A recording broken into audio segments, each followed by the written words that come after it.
أعوذ بالله من الشيطان الرجيم. بسم الله الرحمن الرحيم. الحمد لله رب العالمين، نحمده ونستعينه ونستهديه ونستغفره ونعوذ بالله من شرور أنفسنا ومن سيئات أعمالنا، من يهده الله فلا مضل له ومن يضلله فلا هادي له. نشهد أن لا إله إلا الله ونشهد أن محمدا عبده ورسوله. اللهم صل على سيدنا محمد وعلى آله وصحبه أجمعين. Alhamdulillah, bersyukur pada Allah Subhanahu Wa Taala. Pagi ini kita bersama-sama lagi insya-Allah dalam majlis ilmu kita pada kali ini. Insya-Allah kali ini kita dalam tadabbur ini kita akan bersama-sama di muka surat 210. Alhamdulillah. Terima kasih kepada sahabat-sahabat yang memberikan feedback video dan juga suara. Alhamdulillah. Masya-Allah. Tanpa diminta pun dah beri feedback, Alhamdulillah, untuk memudahkan kita hari ini insya-Allah. Jadi hari ini kita tengok surah Yunus, ayat yang ke-15 sehingga ayat yang ke-20. Ayat surah Yunus ayat 15 hingga ayat 20. Jadi insya-Allah kalau kepada sesiapa sahabat-sahabat semua yang mempunyai kemudahan untuk membuka mushaf, diharapkan dapat membuka mushaf dan juga terjemahan. Dan kalau ada kalaulah buku ataupun kertas tu boleh ditanda, so silakan tanda kan, dan sebagainya lah kan, untuk membuat sedikit, moga-moga kita dapat memahami Al-Quran sebagaimana yang telah diturunkan kepada Nabi Muhammad sallallahu alaihi wasallam.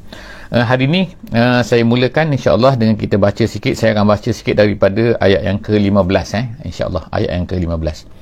A'udzubillahi minasyaitonirrajim. وَإِذَا تُتْلَى عَلَيْهِمْ آيَاتُنَا بَيِّنَاتٍ قَالَ الَّذِينَ لَا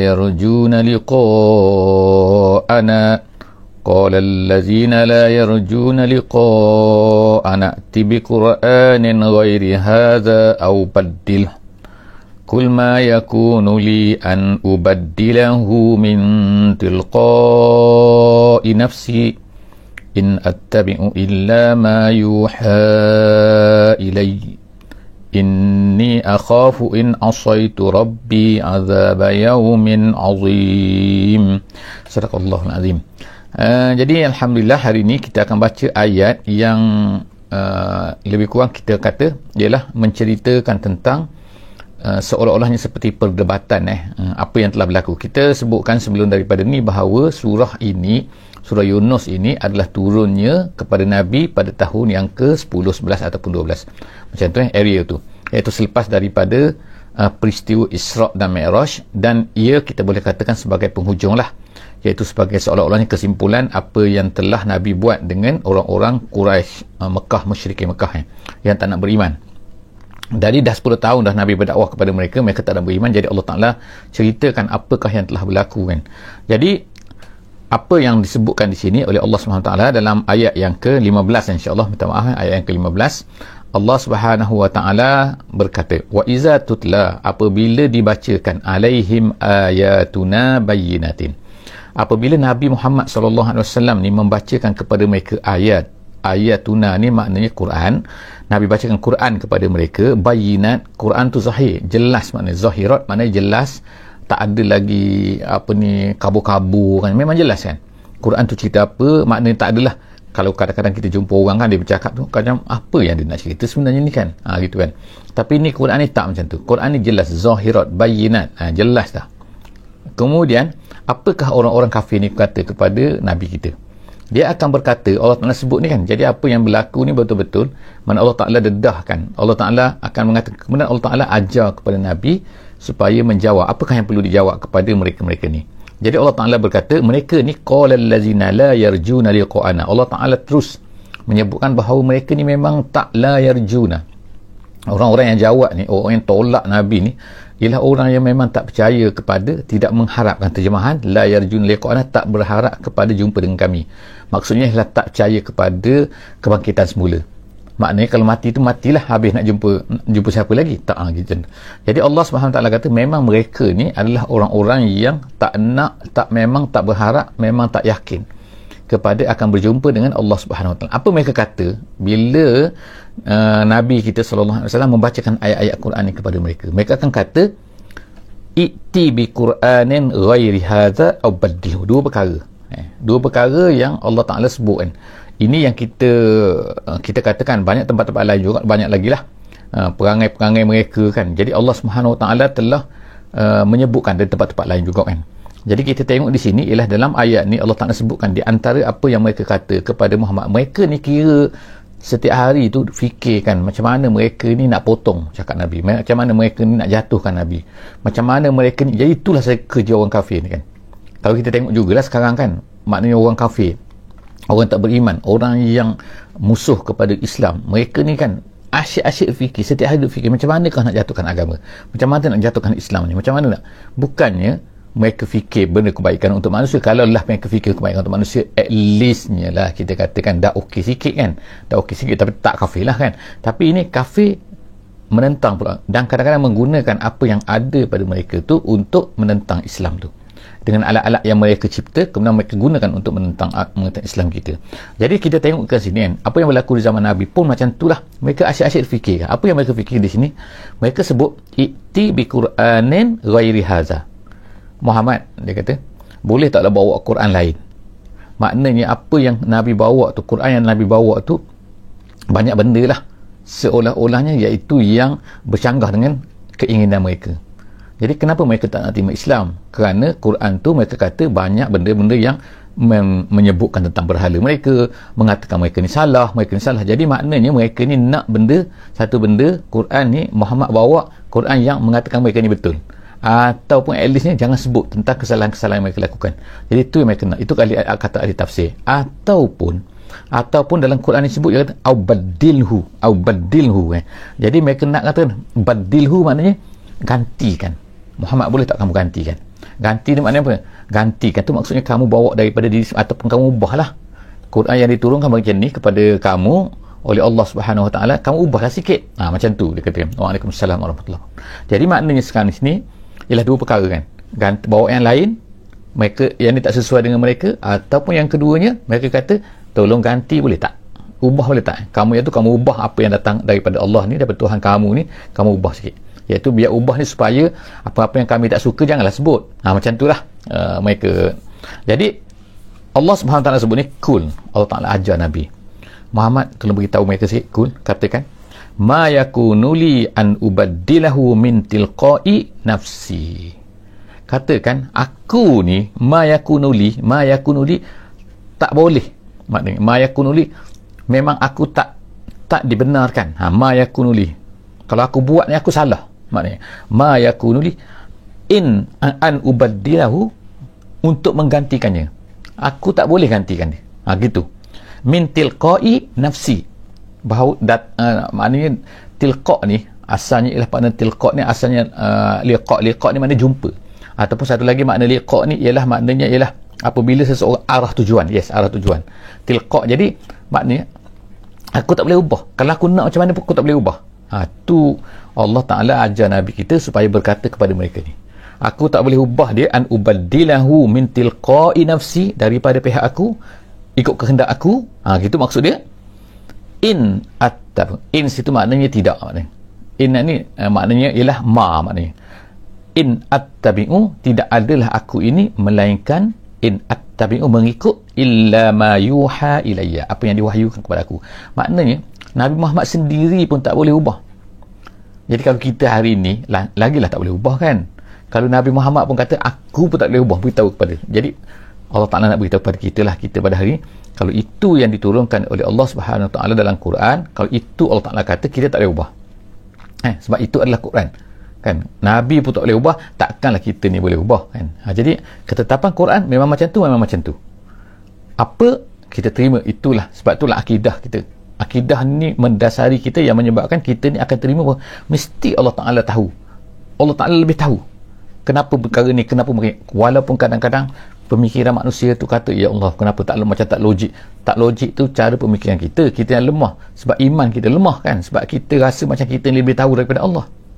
Kalaulah kita yakin Allah Ta'ala tu lebih tahu tentang kita, maka kita akan terima daripada Allah Subhanahu Wa Ta'ala. Macam kita dengan doktor cakap apa-apa, kita terima je. Sebab apa? Doktor tu lebih tahu, kita tak tahu.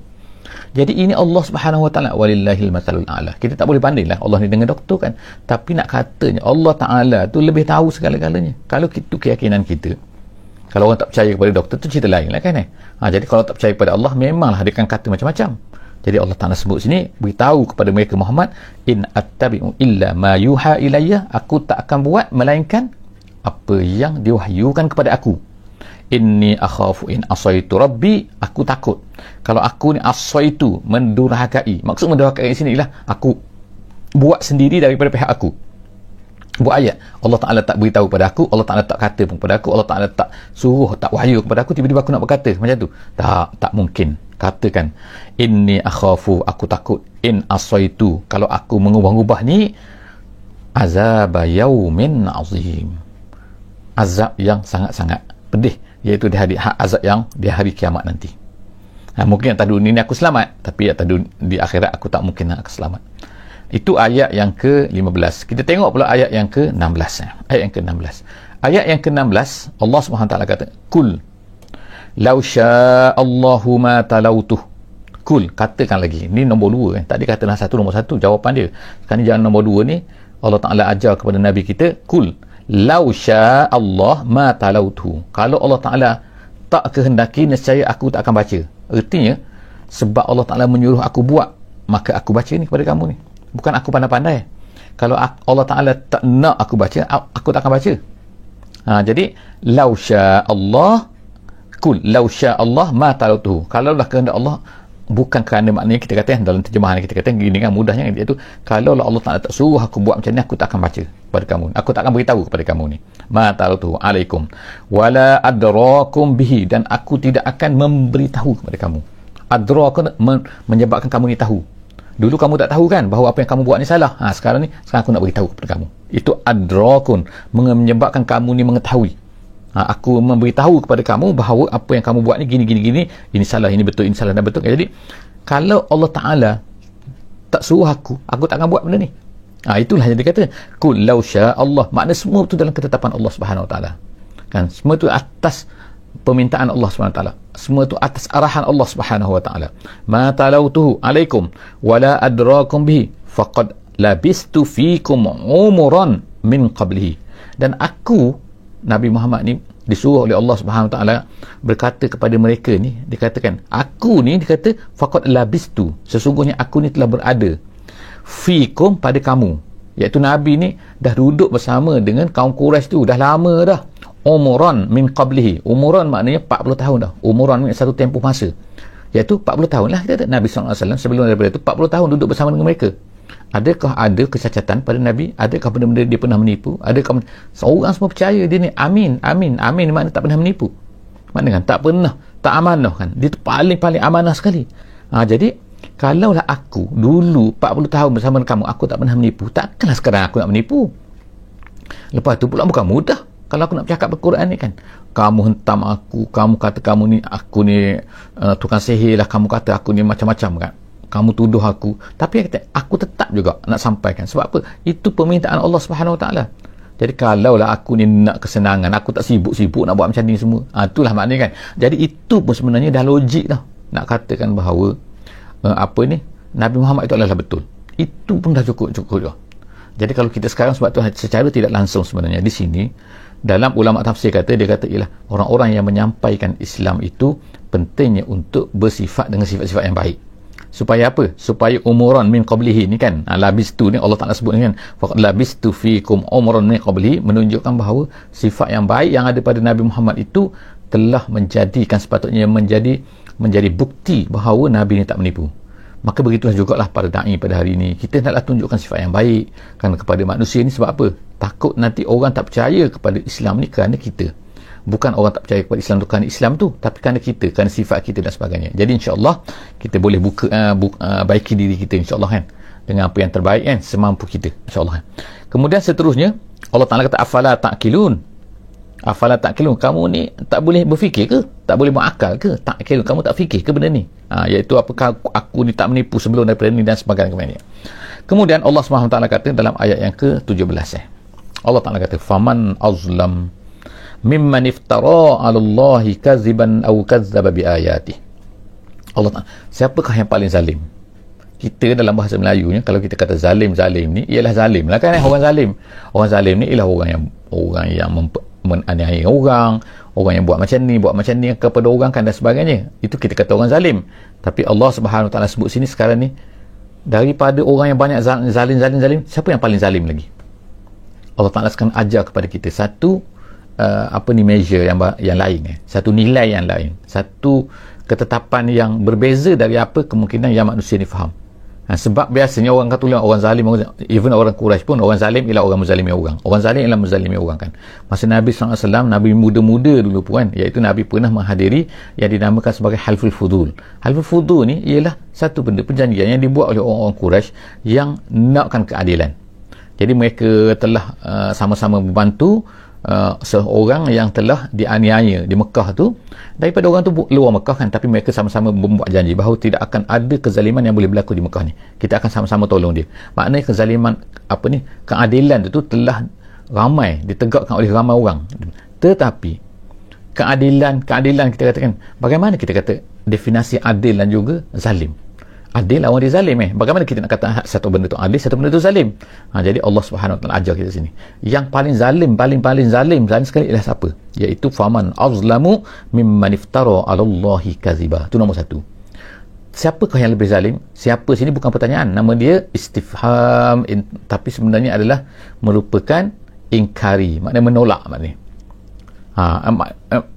Istifham takriri, iaitu nak mengatakan bahawa yang lebih zalim sekali di kalangan manusia ni ialah orang-orang yang iftara 'ala Allahi kadhiba, yang mengada-ngadakan satu benda yang Allah Taala tak katakan.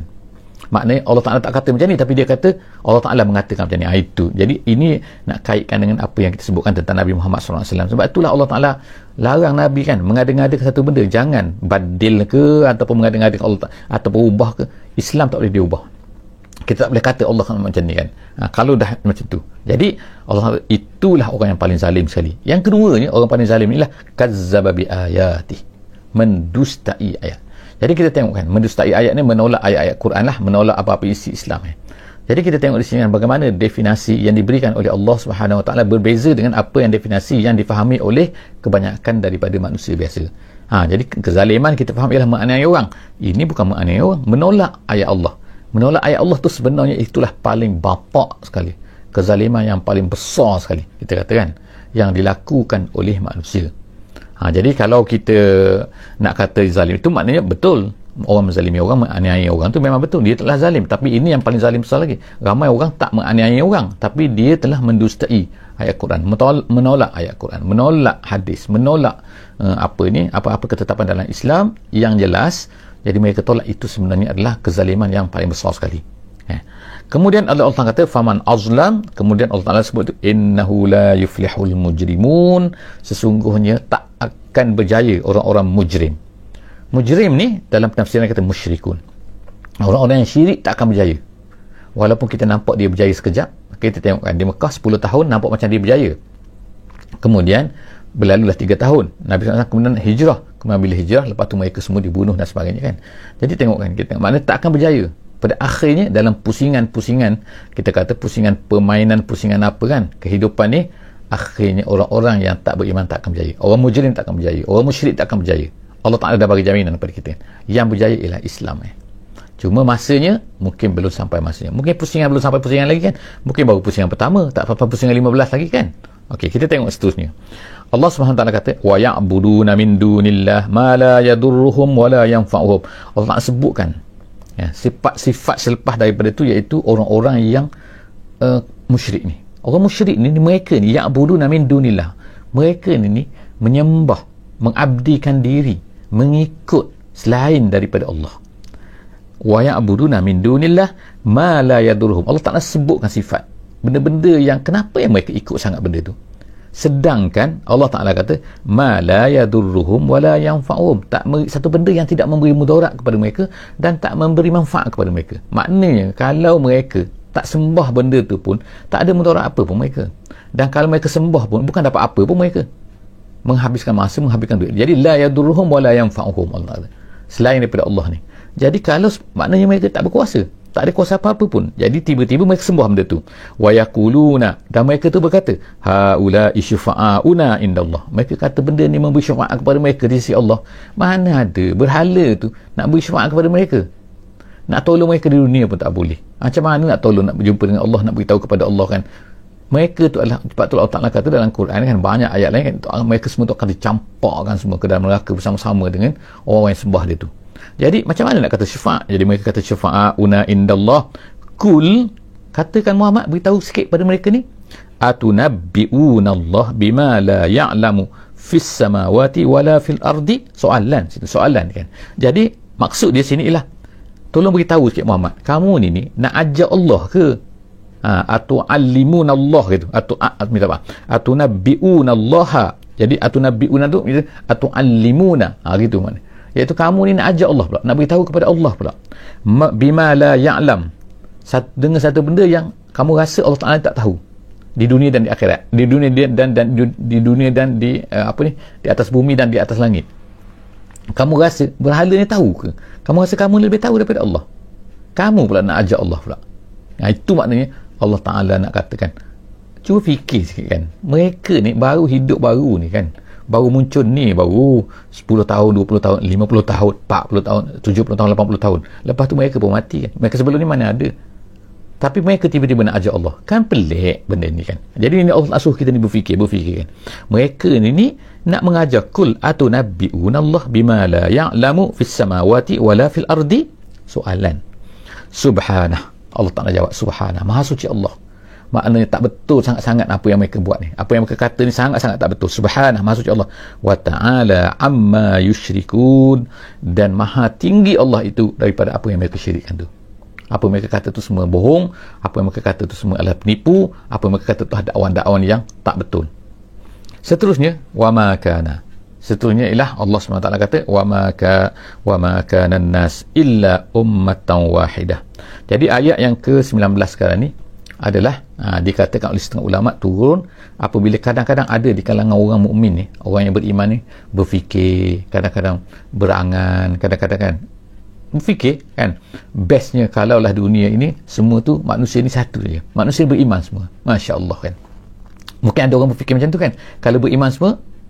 Tapi Allah Ta'ala suruh kita fikirkan, memang dulu wa ma kana nas, dulunya manusia ni illa ummatan wahidah. Mereka ni memang satu. Masa zaman Nabi Adam AS turun kan, satu kan. Kemudian sampai kepada zaman Nabi Nuh, Allah Ta'ala matikan semua sekali, kecuali yang dalam kapal Nabi Nuh je. Ada berapa orang? Ada setengah riwayat kata 40, ada kata 80, wallahu a'lam bissawab kan. Tapi mana tak ramai kan. Jadi semua itu dah mati. Kemudian mereka tu bersatu di atas ummah. Ini kan Allah Ta'ala kata illa ummatan, maknanya din, maknanya di atas agama yang satu. Mereka semua ni adalah berada di atas satu agama, iaitu Islam, menyerahkan diri pada Allah, wahidah. Fakhtalafu. Selepas itu mereka ni berbeza pendapat. Maknanya ada pula tu anak Nabi Nuh sendiri kan, Ham ke Sam ke kan, semua tu mereka tu ada jadi ni, kemudian ada jadi kafir, ada jadi beriman. Jadi fakhtalafu situ maknanya berbeza tu, maknanya ada jadi Islam, ada jadi kafir. Bukan berbeza ni kita kata ada mazhab Maliki, bukan. Tapi berbeza sini mana berbeza agama. Ada yang sembah berhala lah, ada gini.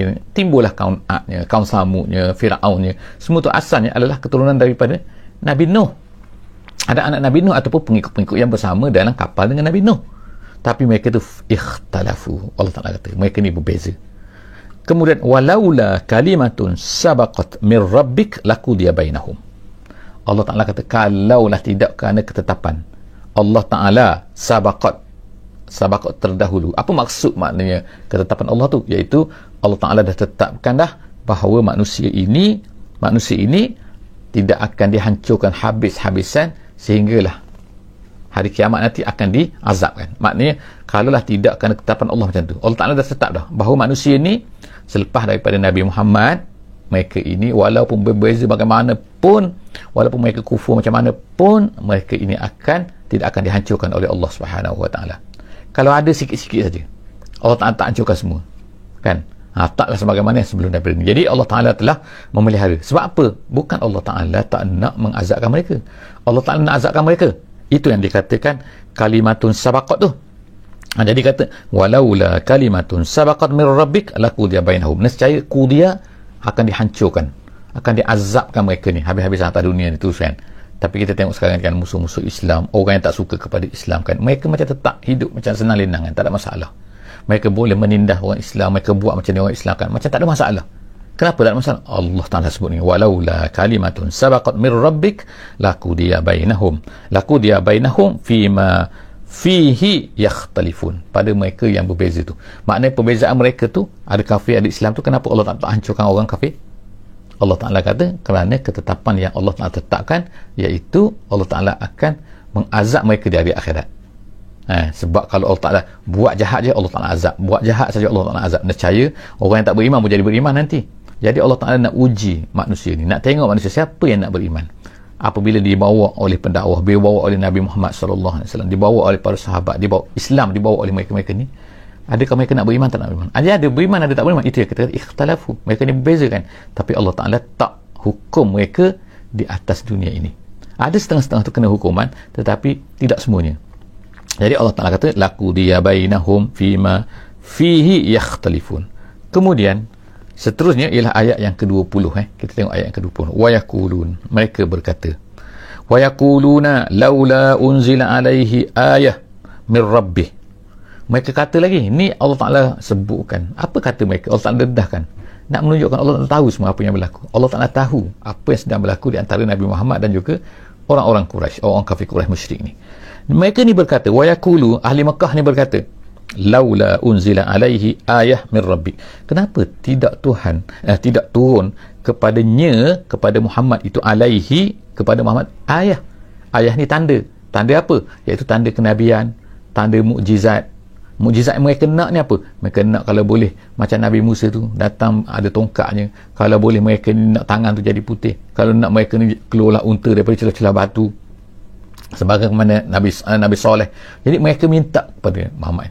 Allah Ta'ala tak jadikan macam tu kan. Jadi maknanya mereka minta banyak lagi. Mereka nak hijaukan semua tanah Mekah ni, supaya ni Mekah ni subur, macam mana menjadi kawasan pertanian yang mereka sukalah, ada taman-taman dan sebagainya, taklah kering kontang macam tu kan. Jadi mereka berkata, wa yaquluna laula unzila alaihi ayah min rabbih. Kenapa tak turun satu tanda daripada Tuhannya Muhammad ni? Kul, Allah Ta'ala ajar kepada Nabi Muhammad. Jadi kalau sekarang ni begitu juga, keadaan sama juga kan. Jadi Allah Ta'ala ajar kepada Nabi ni, kata fakul, maka katakan Muhammad, innamal ghaibu lillah. Sesungguhnya satu benda yang ghaib ni, satu benda yang aku tak nampak ni, satu benda power macam ni, itu lillah. Itu adalah milik Allah Ta'ala, milik Allah, bukan milik aku. Kalau milik aku boleh buat saja, aku ni jadi tukang sihir lah pula kan. Sebab tu aku ni bukan tukang sihir sebagaimana yang kamu kata ni. Salah kamu kata aku ni tukang sihir, aku tak boleh buat benda tu. Semua tu milik Allah, lillah. Fantaziru, maka kata tunggu. Tak apa, kita tunggu sama-sama. Tunggu tu maksud apa ni? Tunggulah, nanti kamu mati, kamu jumpalah dengan azab tu. Inni ma'akum minal muntazirin. Katakan Muhammad, aku pun bersama dengan kamu, kita tunggu sama-sama. Maknanya benda tu tak berlaku. Jadi kalau benda tu berlaku, kalau manusia tu berubah kerana benda yang berlaku depan tu, itu tak menjadi kehebatan lah kan. Sebab manusia tu nampak sekarang ni manusia tak nampak masalahnya. Jadi kan kita tunggu sama-sama, tak apa, tunggu mati, nanti kita tahulah azab siapa yang betul, siapa yang salah kan. Jadi alhamdulillah, setakat itulah saja insya-Allah sesi kita pada pagi ni. Insya-Allah jumpa lagi dalam sesi akan datang insya-Allah, iaitu di muka surat 211 surah Yunus insya-Allah. Aku qauli hadza wa astaghfirullahal azim li wa lakum. Jadi kita insya-Allah kita tutupi sesi kita pada pagi ni dengan sama-sama membaca surah Wal Asri. Bismillahirrahmanirrahim. Wal asri innal insana lafi khusr illa allazina amanu wa amilus solihat wa tawasaw bil haqqi wa tawasaw bis sabri. Subhanakallahumma wa bihamdik nashhadu an la ilaha illa anta nastaghfiruka wa natubu ilaik. Assalamualaikum warahmatullahi wabarakatuh.